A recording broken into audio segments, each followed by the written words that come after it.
यही बड़ी वायरल भरी यही को हम पार्टी की सुनाओ तो देखा पार्टी के भाव साइकिल के भाव दिल में रहे बेचारी अब चिल्लाने से ना दिल में रहे बेचारी दिल में साइकिल दिल में रहे कब्बे परिवर्तन हो इतना लोग परिवर्तन करें इतना परिवर्तन करें कि गरीब मजदूर दाल खाए भर कर उनके पास हैसियत नहीं बना एक टाइम मजदूरी करके दूसरा टाइम वो लोगों के चिंता बाकी कैसे हमन तो रोजी रोटी चली महंगाई एकदम चरम सीमा पे बा उहे गीत का कैसे हम तारी गई हो सुंदर गई हो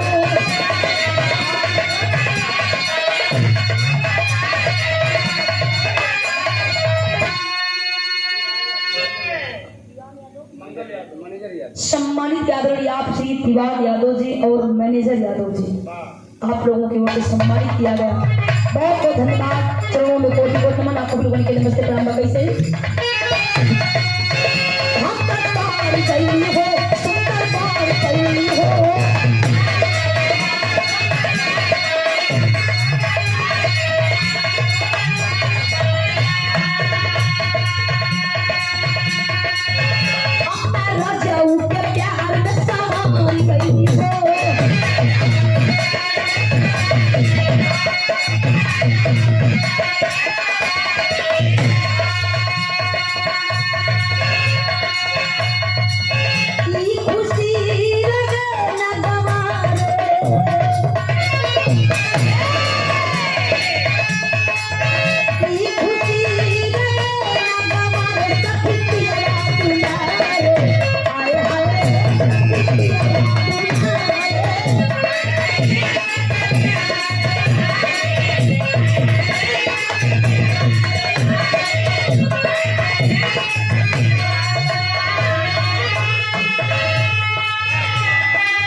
सरकार में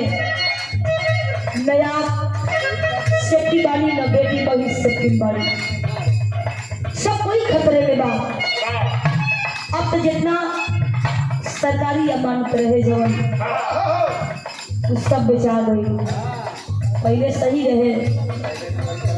प्राइवेट नौकरी करत कर कब सरकारी हो जाए अब सरकारी नौकरी कब प्राइवेट हो जाए कौन गारंटी नहीं बा एक ही लोग चिल्लात बा कैसे बेले भाजी पाकले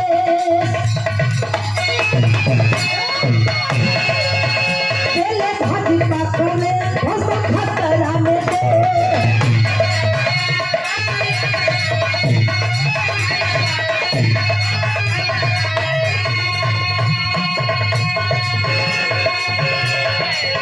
भैया हमानों में कमी हो के लिए कि जानवर का दाम घोड़ा का दाम 7 लाख 14 लाख 8 लाख कितना कितना महंगा महंगा जानवर बेचात बारन लेकिन इंसान चुनाव आवत मात्र कितनी सीसी आवत 50 रुपया सीसी पर बिक जाला बढ़ती बबली पर इंसान की ये औकात बा कहे कि पढ़ल बेले भाजी पाकले फसल में फसल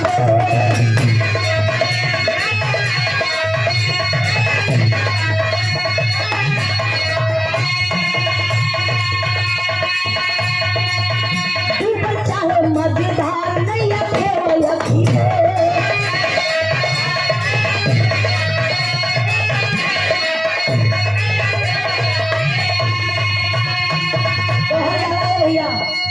जब जब धरती पर अत्याचार भई जब जब पाप भई तो क्यों न रूप में भगवान के ये धरती पे आवे के पड़ल मुलायम सिंह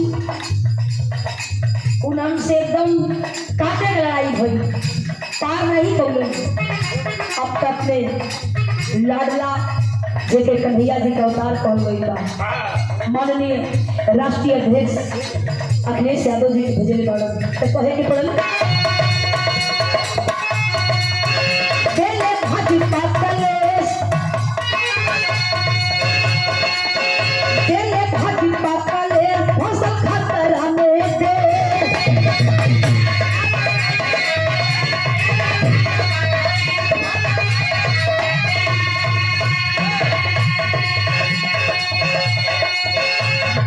मजेदार नैया खेवाया खिले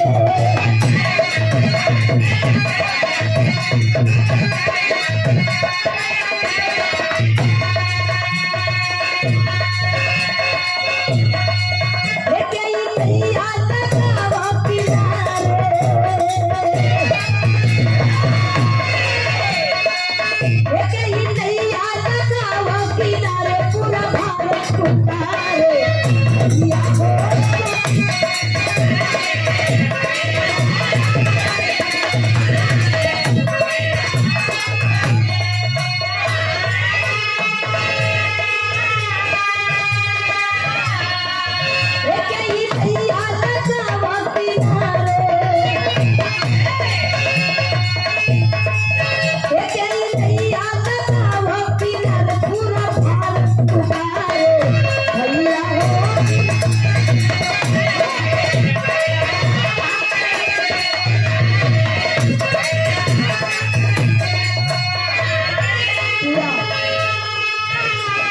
पूरा भारत पुकारे भैया हो हमारा अखिलेश दुलारे भैया हो यही से कहे पड़ल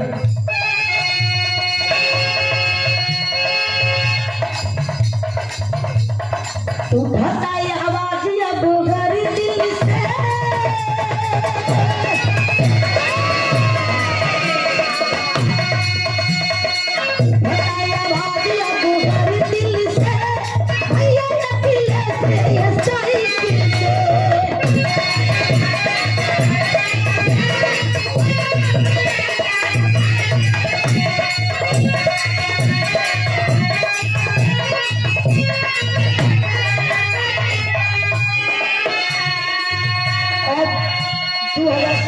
के तैयारी बा यही बारी तो था लग गई एक ही बार डोज ना देवे के चाहिए एक ही बार दे देने के बाद तब वो नुकसान कर दे धीरे धीरे दियात रही तो सही रही है एक पल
सम्मानित किया हमारे गार्जियन आदरणीय आप श्री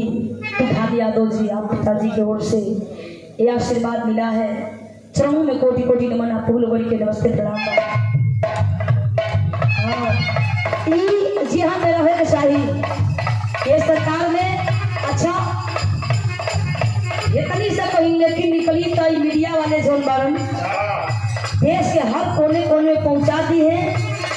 कि समाजवादी पार्टी के साथ ऐसा हो रहा है, ये कर रहे हैं। अब भाजपा वाले का कारण मीडिया वाले चादर का के सूख जाइए, यही से हम पहिला मीडिया वाले देखो खबर अब कहीं ना पहुंचे हैं, देश के कोने कोने में नहीं पहुंचे। यही लिए माननीय राष्ट्रीय अध्यक्ष जी कलाकारों बुला करके सम्मानित किए और यही हम लोग से यही आदेश दिए, हम लोग को यही आदेश मिला है कि अब कहीं भी जाके अपन बात दो बात कहल जाई तो हर लोगों के बीच में कहल जाई तो जरूर इस बात के रिस्पांस मिली। कहे के पड़ी जब जवानों वतन दीवानों बहुत हुआ हमारा मोदी को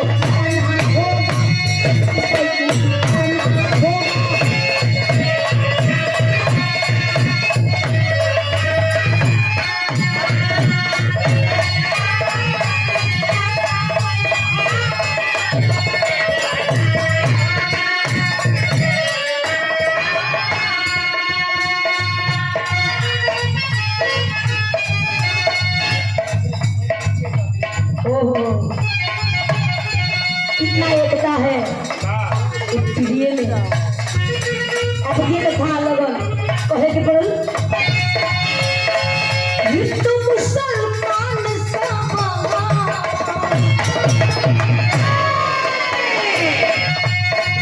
हिंदू मुसलमान सब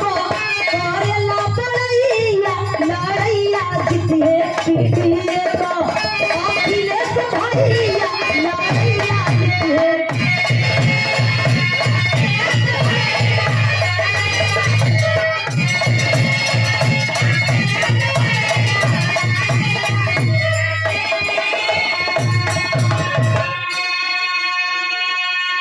बैठी जा।